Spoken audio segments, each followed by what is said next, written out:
नमस्कार मित्रों, 29 education YouTube channel में आपका हार्दिक स्वागत है।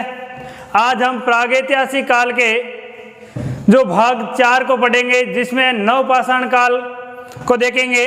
पहले हमने पुरापाषाण काल, मध्यपाषाण काल अध्ययन कर चुके हैं। आज हम क्या करेंगे? नवपाषाण काल, उत्तर पाषाण काल या निम्न पाषाण काल का अध्ययन करेंगे। अगर कोई मित्र इस YouTube चैनल पर नया है तो सब्सक्राइब करें, वह बेल आइकन वाला बटन जरूर दबाएं। देखते हैं नवपाषाण काल, उसको कहते हैं उत्तर पाषाण काल या उसको कहते हैं निम्न पाषाण काल। प्रागैतिहासिक काल का तीसरा भाग है नवपाषाण काल। नवपाषाण काल, इसी को कहते हैं उत्तर पाषाण काल, इसी को कहते हैं निम्न पाषाण काल। निम्न पाषाण काल, नवपाषाण काल, उत्तर पाषाण काल व निम्न पाषाण काल, तीनों एक ही नाम है। समय है इसका जो समय रहेगा वो रहेगा 5000 ईसा पूर्व से 3000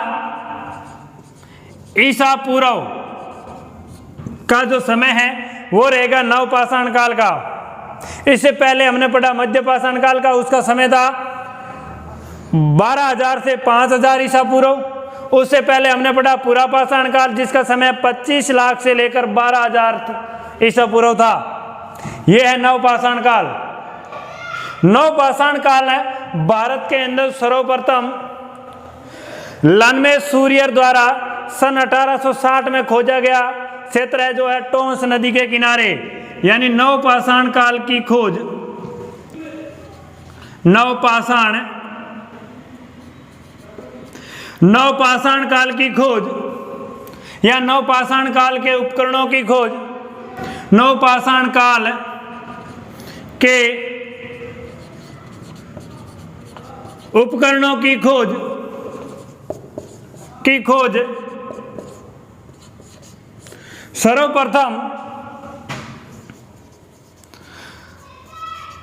सर्वप्रथम किसने की?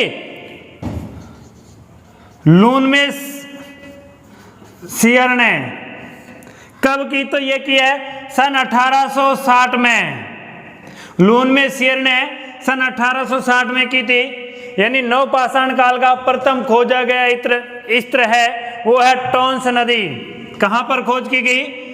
नवपाषाण काल का खोजा गया प्रथम स्थान,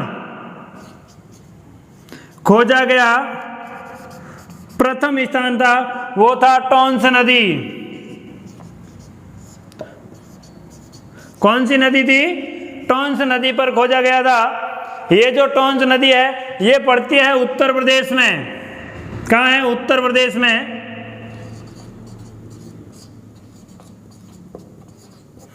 यानी नवपाषाण काल की सर्वप्रथम खोज किसने की? लानवे सियर ने 1860 में नवपाषाण काल का खोजा गया पहला जो क्षेत्र था वो था आपके टोंस नदी। उत्तर प्रदेश का क्षेत्र है टोंस नदी और उस क्षेत्र के अंदर खोजा गया, ध्यान रखना, नवपाषाण काल के क्षेत्र। तो देखते हैं आगे नवपाषाण काल के कौन कौन से क्षेत्र है, जिससे क्या क्या वस्तु हमें प्राप्त हुई, किस तरह के उपकरण प्राप्त हुए वो देखते हैं। लिख लीजिए, इनको स्क्रीनशॉट ले लीजिए।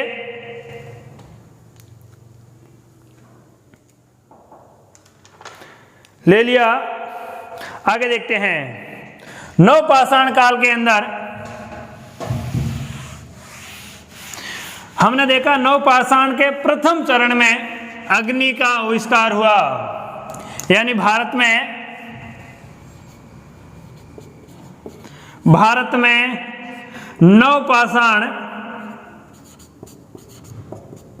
नवपाषाण के प्रथम चरण में नवपाषाण काल के प्रथम चरण में अग्नि का आविष्कार हुआ। प्रथम चरण में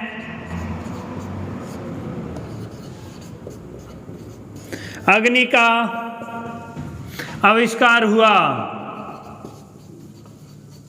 हमें जो सर्वप्रथम अग्नि का आविष्कार यानी आविष्कार हुआ, अग्नि का जो साक्ष्य मिल रहा है वो हमने पहले लिख चुके हैं कि मध्य पाषाण काल के अंतिम चरण में व नवपाषाण काल के प्रथम चरण में किसका आविष्कार हुआ? अग्नि का आविष्कार हुआ था। यानी नवपाषाण काल के प्रथम चरण में अग्नि का आविष्कार हुआ था। और नवपाषाण काल के अंदर ही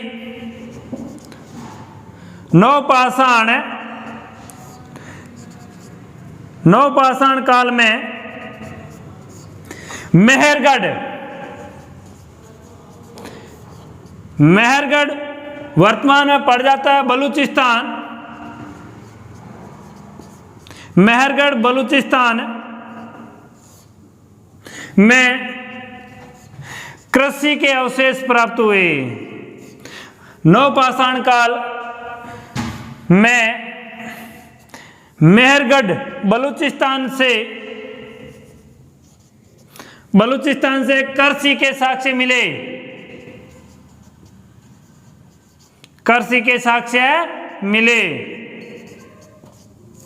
यानी नवपाषाण काल के अंदर मेहरगढ़ बलूचिस्तान, वर्तमान में पाकिस्तान में पड़ता है बलूचिस्तान, और बलूचिस्तान पाकिस्तान का सबसे पश्चिम में क्षेत्र, सबसे बड़ा प्रांत है जहां मेहरगढ़ स्थित है। और इसी मेहरगढ़ से हमें सर्वप्रथम कृषि के साक्ष्य प्राप्त हुए। और क्या देखते हैं, तो यहां जो खोजा गया प्रथम जो कृषि का साक्ष्य मिला, तो यहां जो खोजा गया प्रथम जो कृषि के क्षेत्र में प्रथम खोजा गया अनाज था वो गेहूं था। तो लिख दो यहां से प्रथम खोजा गया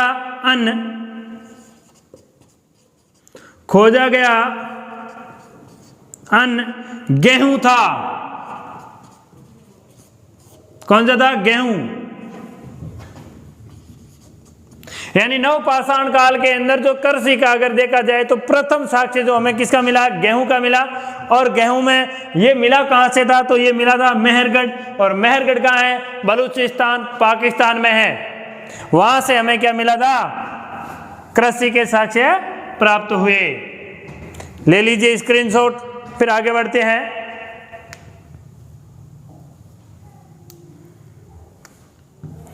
और क्या क्या मिला देखते हैं नवपाषाण काल में।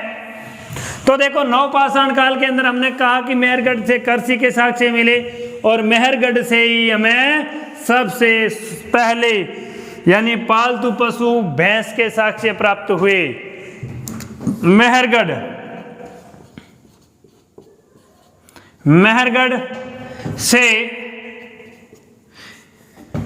से पालतू पशु भैंस के प्रथम साक्ष्य प्राप्त हुए।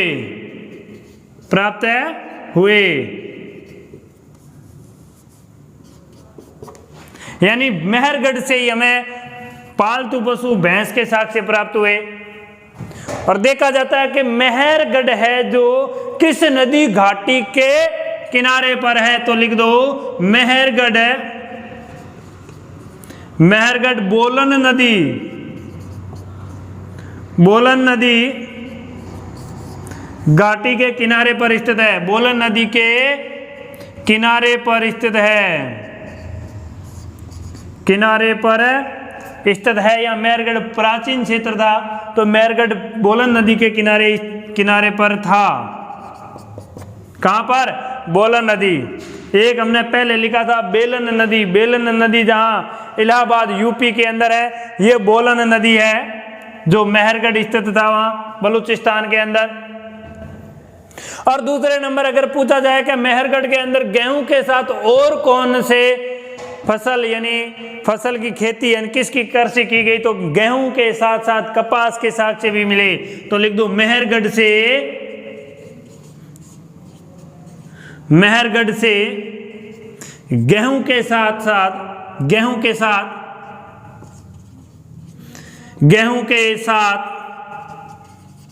कपास के साक्ष्य मिले। तो क्या मिला? देखिए दोस्तों, गेहूं के साथ कपास के साक्ष्य कहां से? मेहरगढ़ से नवपाषाण काल के प्राप्त हुए। ये सब स्तर नवपाषाण काल के हैं। मेहरगढ़ से पालतू पशु भैंस, मेहरगढ़ बोलन नदी के किनारे पर स्थित है और मेहरगढ़ बलूचिस्तान पाकिस्तान में स्थित है। और मेहरगढ़ से सर्वप्रथम कृषि के अगर साक्ष्य मिले वो गेहूं के मिले, और गेहूं के साथ साथ किसके? कपास के भी साक्ष्य प्राप्त हुए। ले लीजिए स्क्रीनशॉट, फिर आगे बढ़ते हैं।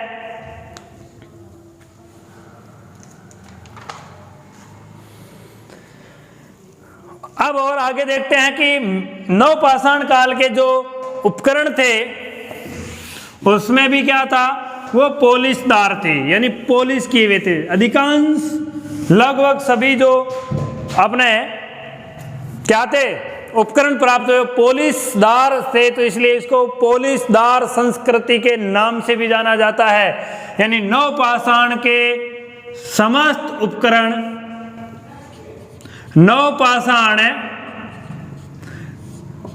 काल के सभी उपकरण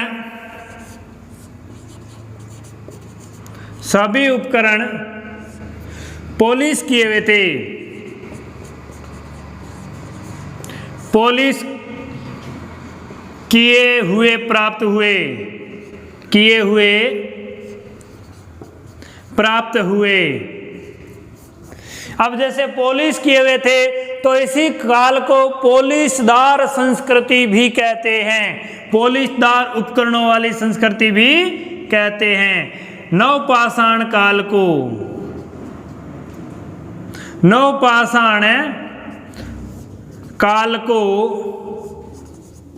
पोलिशदार उपकरणों की संस्कृति भी कहते हैं। नवपाषाण काल को पोलिशदार उपकरणों वाली संस्कृति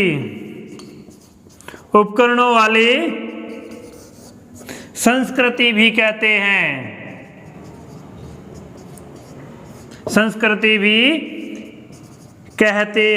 क्यों कहते हैं? तो इसमें क्या मिले थे? जितने भी उपकरण थे वो कैसे थे? पोलिश किए हुए उपकरण थे।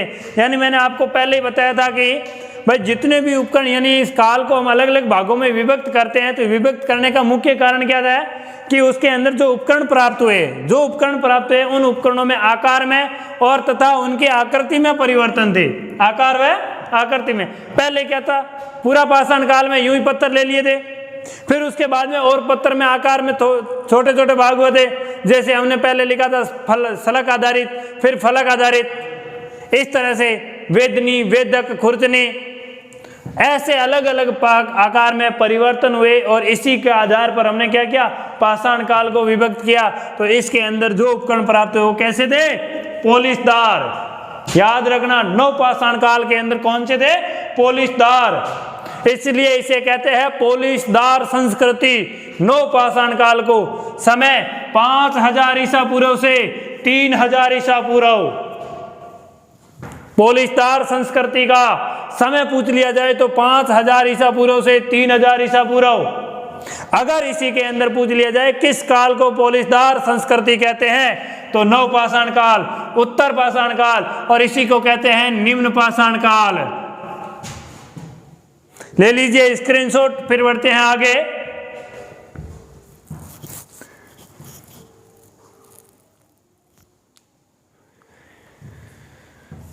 हाँ, आगे देखते हैं कि नवपाषाण काल के कश्मीर और कौन कौन से उत्तर क्षेत्र में, सबसे उत्तरी क्षेत्र में जो प्राप्त हुए हैं वो है कहां से देखते हैं कि नवपाषाण काल के अंदर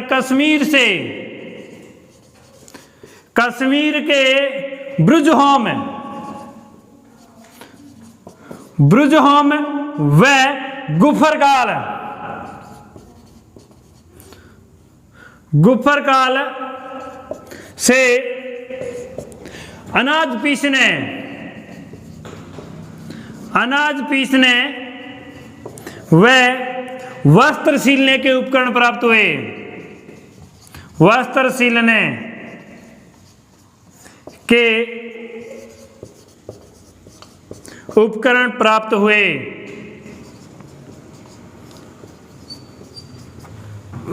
क्या करने के? एक अनाज पीसने के, एक दूसरे नंबर वस्त्र सिलने के, ये पूछे जाते हैं। और क्वेश्चन आया हुआ है कि नवपाषाण काल के अंदर भारत के सबसे उत्तर में स्थित क्षेत्र कौन सा था? तो वहां क्षेत्र आ जाएगा बुर्जहोम। कौन सा? बुर्जहोम है क्षेत्र है। और कौन सा आ जाएगा? अगर ये नहीं हो तो ये आ जाएगा गुफर काल। यहां से क्या प्राप्त हुए? अनाज पीसने के व वस्त्र सिलने के उपकरण प्राप्त हुए। तो देखते हैं कि इनकी खोज 1955 में, इनकी जो खोज की गई वो की गई 1955 में। की किसने? तो खोजकर्ता, खोज 1955 में, खोज 1955 में। खोजकर्ता कौन थे? तो लिखो खोजकर्ता, खोजकर्ता थे डी टेरा। पूछा गया है नवपाषाण काल के क्षेत्र पूछे गए, क्षेत्र को लेते हुए और उसमें खोजकर्ता को साथ में मिलान करने के क्वेश्चन आए हुए हैं। तो बुर्जहोम वह गुफर काल से जो क्षेत्र खोजे गए, कब खोजे गए? 1955 में। और किसके द्वारा खोज की गई? डी टेरा द्वारा खोज की गई थी। स्क्रीनशॉट ले लीजिए, फिर आगे बढ़ते हैं।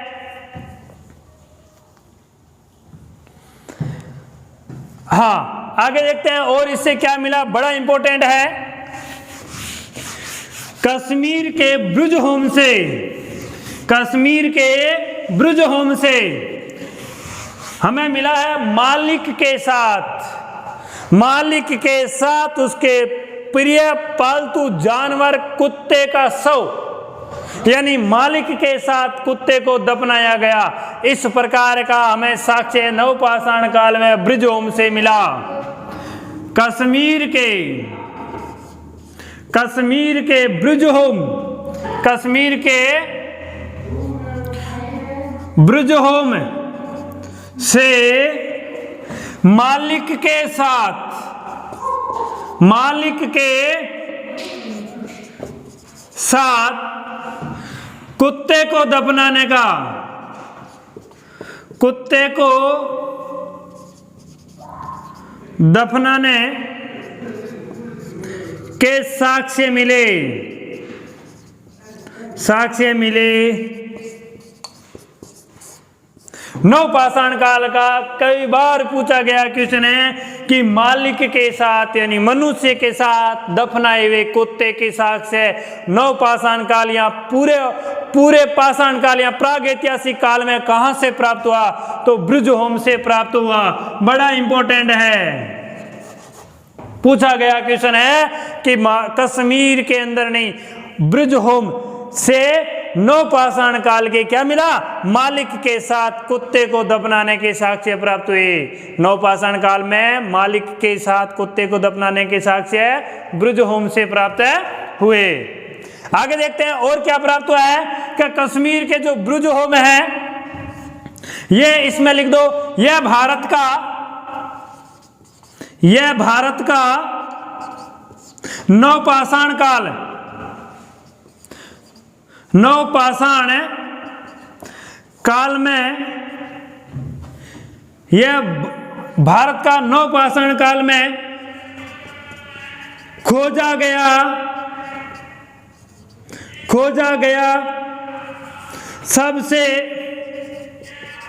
सबसे उत्तरी क्षेत्र था, उत्तरी क्षेत्र था। बुर्जहोम नवपाषाण काल में खोजा गया भारत का सबसे उत्तरी क्षेत्र था। कौन सा? बुर्जहोम। ले लीजिए स्क्रीनशॉट, बढ़ते हैं आगे। और आगे देखते हैं और नवपाषाण काल के कौन से क्षेत्र है जहां से हमें नवपाषाण काल के साक्ष्य प्राप्त हुए हैं। तो आगे लिखते हैं चिरांद, छपरा बिहार से, चिरांद चिरांद कहाँ है? सप्रा बिहार। सप्रा बिहार से नवपाषाण काल में चिरांद है, सप्रा बिहार से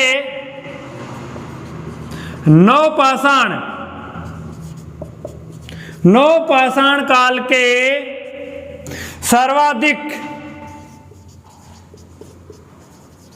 सर्वाधिक हड्डियों के आभूषण मिले।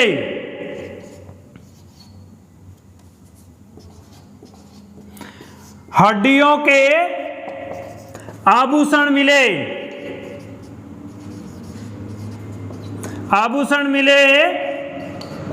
इसमें जो सर्वाधिक हड्डियां थी वो हिरण के सींग थे।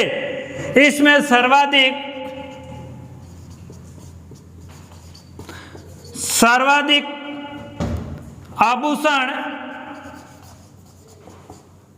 आभूषण हिरणों के सींगों के बने थे। सींगों के बने प्राप्त हुए। किसके बने थे? सर्वाधिक हिरणों के सींगों से। नवपाषाण काल में सर्वाधिक अगर पूछा जाए सर्वाधिक हड्डियों के आभूषण कहां से मिले तो चिरांद सप्रा बिहार से। चिरांद क्षेत्र है, सप्रा जिला है बिहार के अंदर, वहां से नवपाषाण काल के सर्वाधिक हड्डियों के आभूषण मिले, हड्डियों के द्वारा निर्मित। और उसमें सर्वाधिक कौन से थे? सर्वाधिक हिरणों के थे, हिरणों के सींगों के। तो दोस्तों ध्यान रखना, चिरांद सप्रा से नवपाषाण काल के सर्वाधिक हड्डियों के उपकरण प्राप्त हुए। वो हड्डियां सर्वाधिक है अगर देखा जाए तो हिरणों की सींग थी, हिरणों के सींगों से बने हुए थे, वो प्राप्त हुए। ले लीजिए स्क्रीनशॉट, बढ़ते हैं आगे। अगर पूछा जाए ये चिरांद कहाँ है, किस क्षेत्र में स्थित है, तो यह यानी चिरांद है जो गंगा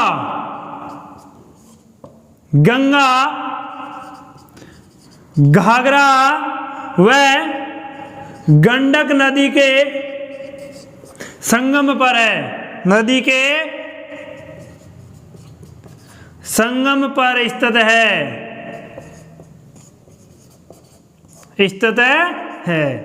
चिरांद कहाँ है?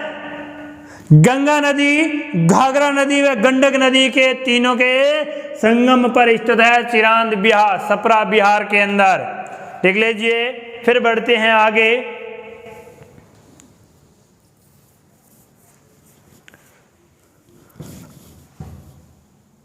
आगे देखते हैं कि नवपाषाण काल के अंदर और कहां से क्या प्राप्त हुए थे। नवपाषाण काल के कुछ क्षेत्र है जो उत्तर प्रदेश में है। कौन कौन से क्षेत्र है तो वो देखते हैं। कोल्डी हवा,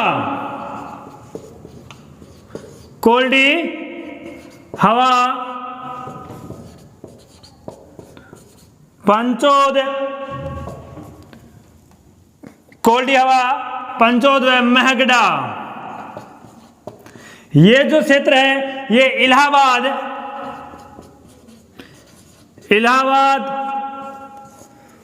उत्तर प्रदेश में है। उत्तर प्रदेश कहाँ है?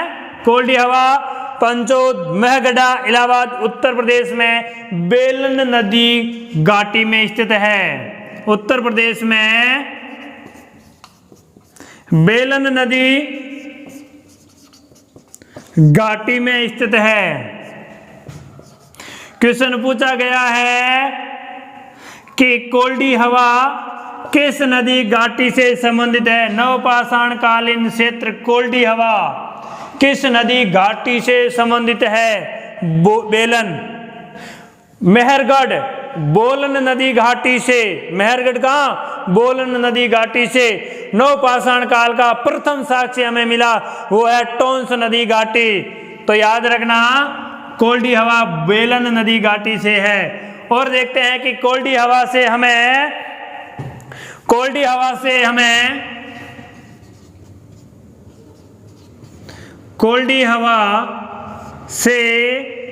नवपाषाण काल से, कोल्डी हवा से नवपाषाण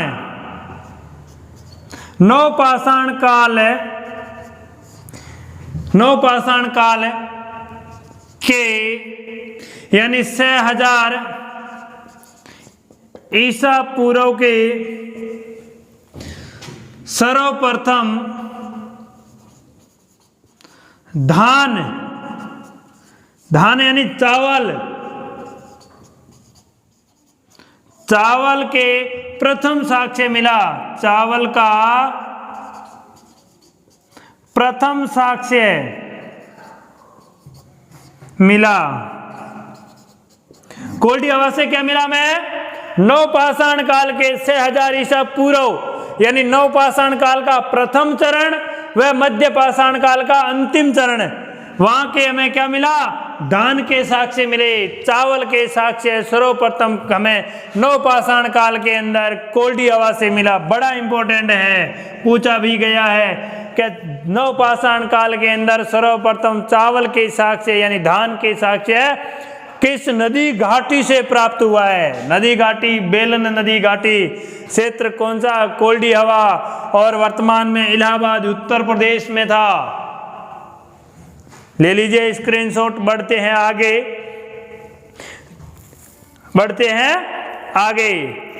अगर देखते हैं नवपाषाण काल के, अगर दक्षिण का अपने को क्षेत्र पूछा जाए, हमें नवपाषाण काल का अगर दक्षिण का क्षेत्र पूछा जाए तो कौन से है? नवपाषाण काल के दक्षिण के क्षेत्र ये तो थे। उत्तर के क्षेत्र, आगे बढ़ते हैं दक्षिण के क्षेत्र। नवपाषाण काल के प्रमुख स्थल जो दक्षिण भारत में स्थित है। कहां है? दक्षिण भारत में। कौन सा है? संगनकुल्लू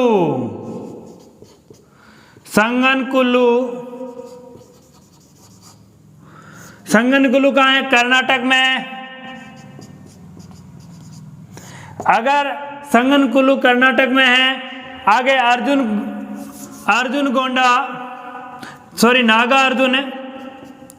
नागा अर्जुन है। गोंडा कहां है? आंध्र प्रदेश में। आंध्र प्रदेश में एक आता है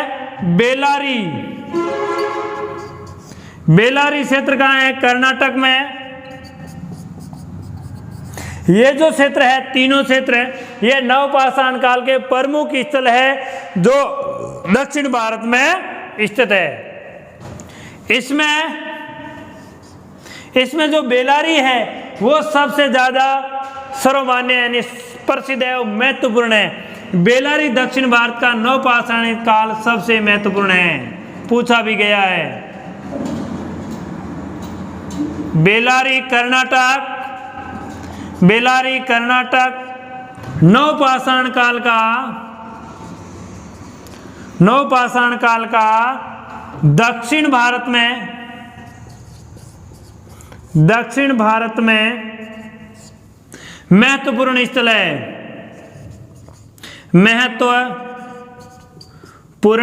है। कई बार पूछा गया है नवपाषाण काल का बेलारी नामक स्थान कौन से राज्य में स्थित है? कौन से में? कर्नाटक में। यह पूछा जा सकता है कि नवपाषाण काल का दक्षिण भारत का सबसे महत्वपूर्ण स्थल कौन सा है? तो कौन सा रहेगा? बेलारी रहेगा। ले लीजिए स्क्रीनशॉट। फिर बढ़ते हैं आगे।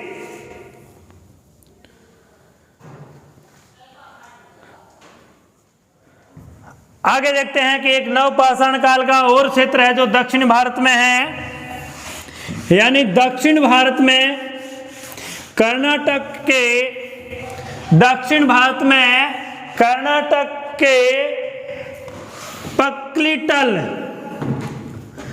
नवपाषाण काल में या दक्षिण भारत में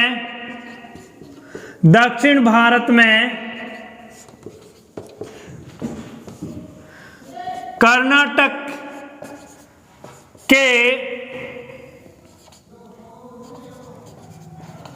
पक्लिटल क्षेत्र से नवपाषाणिक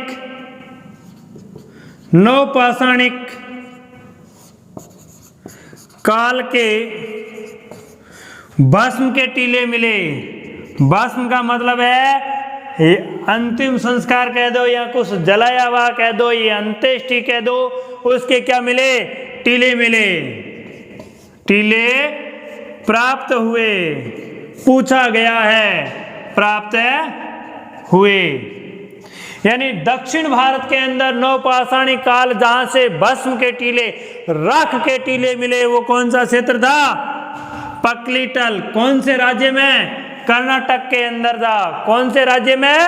कर्नाटक के अंदर पक्लिटल क्षेत्र से नवपाषाणिक काल भस्म के टीले प्राप्त हुए। और नवपाषाण काल के अंदर सर्वप्रथम मृद भांड यानी मिट्टी के बर्तन बनाएंगे, जिसका प्रथम प्रयोग कृषि कार्य के अंदर जो अन्न प्राप्त होता है, उस अन्न का क्या संग्रहण करने के लिए प्राप्त हुए। लिखते हैं नवपाषाण काल में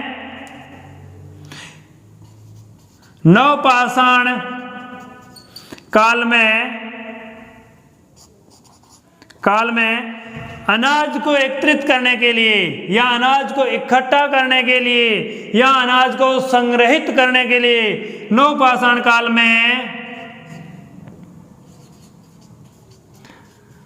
अनाज को संग्रहित करने के लिए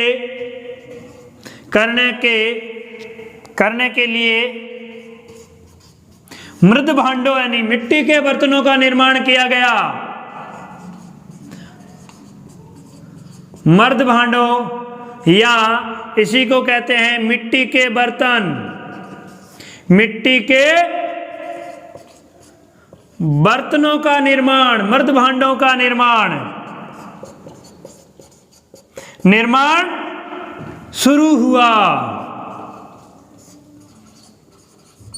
क्वेश्चन पूछा जा सकता है कि सर्वप्रथम मृद भांड यानी मिट्टी के बर्तन का प्रयोग किस काल में हुआ? नवपाषाण काल में। क्यों हुआ? क्योंकि यहाँ पर जो कृषि करते थे, उसमें जो अनाज को संग्रहित करने के लिए सर्वप्रथम किसका निर्माण? मृद भांडों का, मिट्टी के बर्तनों का निर्माण किया गया। कहाँ, कौन से काल में? नवपाषाण काल या उत्तर पाषाण काल या लिख दीजिए निम्न पाषाण काल। तीनों ही ये काल है जहां पर हमने पहले ही देखा कि मेहरगढ़ से कृषि के साक्ष्य प्राप्त हुए, यानी मानव ने सर्वप्रथम कृषि कब शुरू की गई? नवपाषाण काल में। क्वेश्चन पूछा जा सकता है कि कृषि की शुरुआत कब हुई? अग्नि का आविष्कार कब शुरू हुआ? मानव ने आखेट कब शुरू किया? मानव खाना बदोशी जीवन कब व्यतीत करता था? और मानव का विकास कब हुआ था? किस काल में हुआ था? तो ऐसे करके काल को देखते हुए अलग अलग पूछा जाने वाले हैं। तो मृद भांडों का सर्वप्रथम प्रयोग हमें कृषि कार्य के अंदर जो अनाज को संग्रहित करने के लिए नवपाषाण काल में सर्वप्रथम निर्मित हुए थे। तो ले लीजिए स्क्रीनशॉट, फिर देखते हैं, बढ़ते हैं आगे।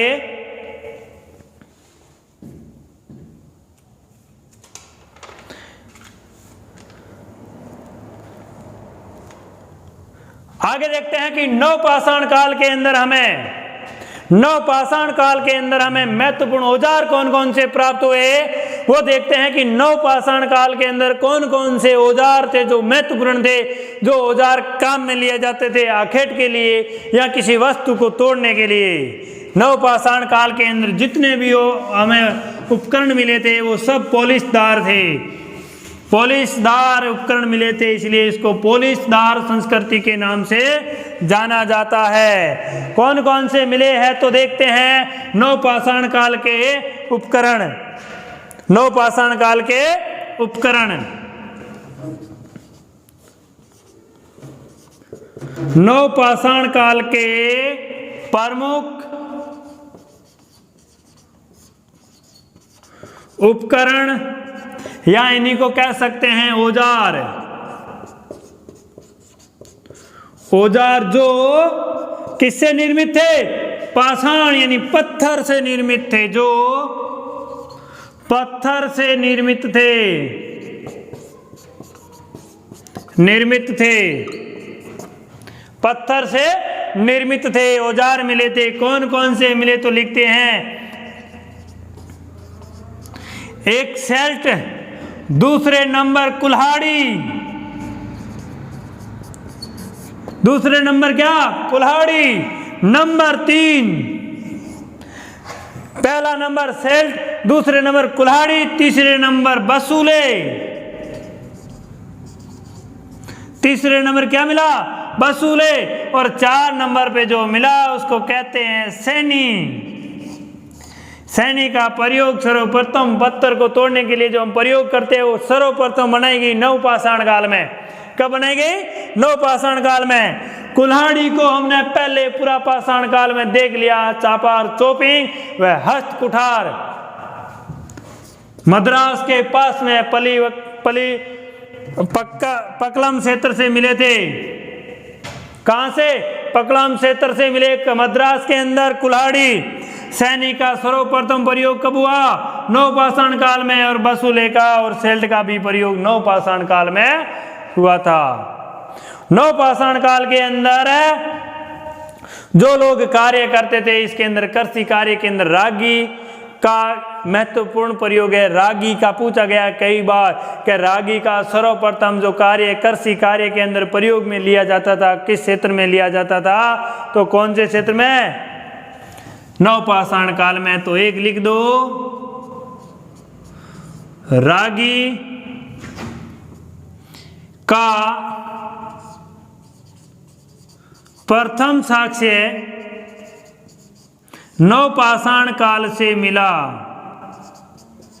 नवपाषाण काल से मिला, नवपाषाण काल से मिला।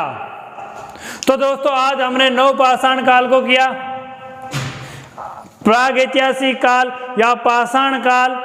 आज हमारे जो 4 भाग हमने 3 भागों में करते हुए संपूर्ण कर लिया है। तो इस 29 एजुकेशन ग्रुप को आगे से आगे भेजते रहना है, सब्सक्राइब करते रहना है। अगर कोई अपने चैनल पर नया है तो इसको बेल आइकन करें और घंटी का बटन जरूर दबाए। दोस्तों के साथ शेयर जरूर करें। आपके साथ साथ नए दोस्तों को भी पढ़ने को मौका मिलेगा। सविस्तार से पढ़ रहे हैं, एक एक टॉपिक को पॉइंट टू पॉइंट कर रहे हैं, कहीं कोई शॉर्ट का प्रयोग नहीं है। साथ साथ में लिखते रहिए और YouTube चैनल को आगे से आगे भेजते रहिए। धन्यवाद।